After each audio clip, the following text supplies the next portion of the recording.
Proyecto Mugi. Es hora de moverse. ¿Vas a tener que estar un tiempo hospitalizado? Estés en cama, en silla o de pie, te presentamos algunos ejercicios para engrasar la maquinaria. ¿Te animas a probar? Recuerda realizar los ejercicios 3 veces al día. Si notas dolor o malestar al realizar alguno de los movimientos, no te preocupes y pasa al siguiente ejercicio. Para todos aquellos que estéis en silla, aquí van los ejercicios de miembros superiores.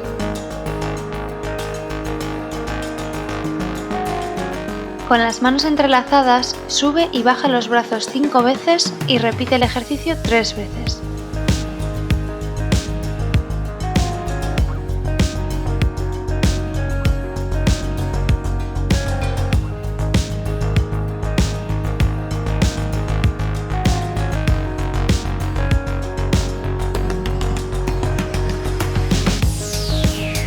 Con los brazos hacia el techo y los codos estirados, realiza los siguientes ejercicios.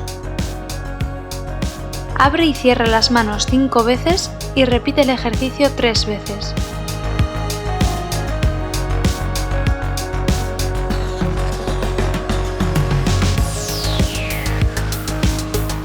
Abre los brazos y da una palmada 5 veces y repite el ejercicio en 3 ocasiones.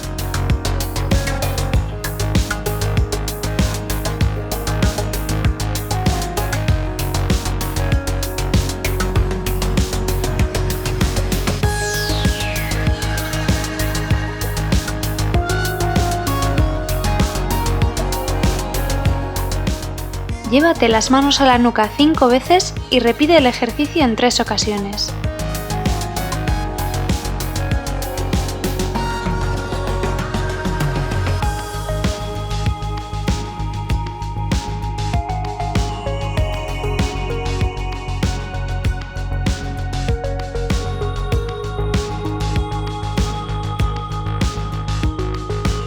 Cógete las manos por detrás de la silla 5 veces y repite el ejercicio 3 veces.